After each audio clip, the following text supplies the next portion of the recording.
Batimayo aliketi kando ya barabara akiomba.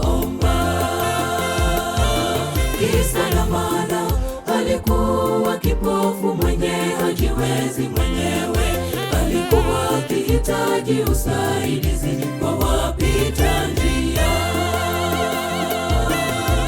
Batimayo mwana wa Timayo aliketi kando ya barabara akiomba. Kisa na maana alikuwa kipofu mwenye hajiwezi mwenyewe, alikuwa akihitaji usaidizi kwa wapita njia. Kelele na vurugu vikanikizanga la mji aliyokuwa Batimayo.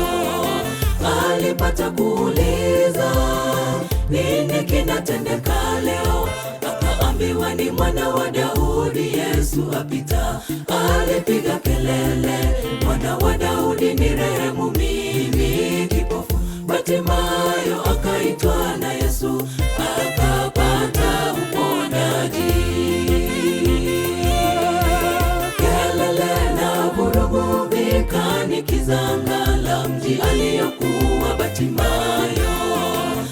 Alipata kuuliza, nini kinatendeka leo? Akaambiwa, ni mwana wa Daudi, Yesu apita. Alipiga kelele, mwana wa Daudi nirehemu mimi kipofu. Batimayo akaitwa na Yesu akapata uponyaji.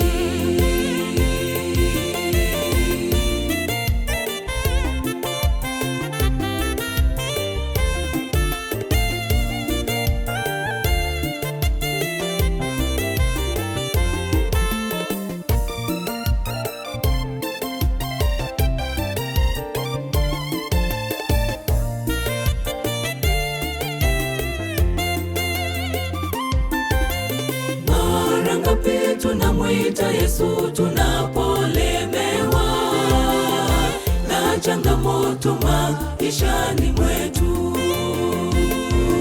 Kama Batimayo twapapasa, lakini giza limetanda usoni. Tumwalike Yesu, nuru ya ulimwengu, tukakombolewe.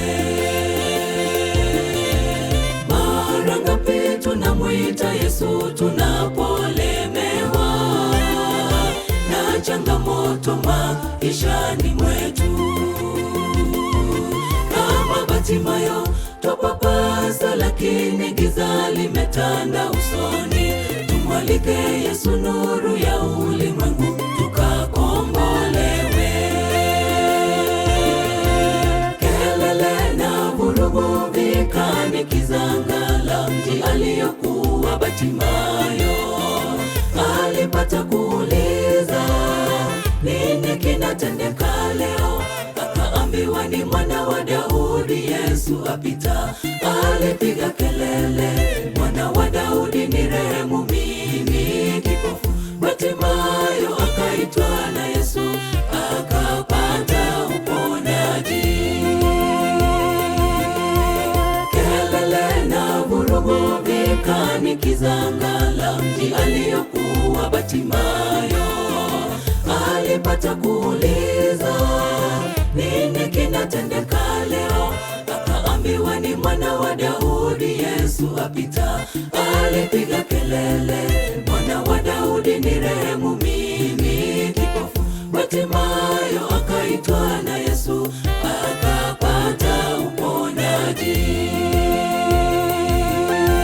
Kelele na vurugu vikanikizanga la mji aliyokuwa Batimayo. Alipata kuuliza, nini kinatendeka leo? Akaambiwa, ni mwana wa Daudi, Yesu apita. Alipiga kelele, mwana wa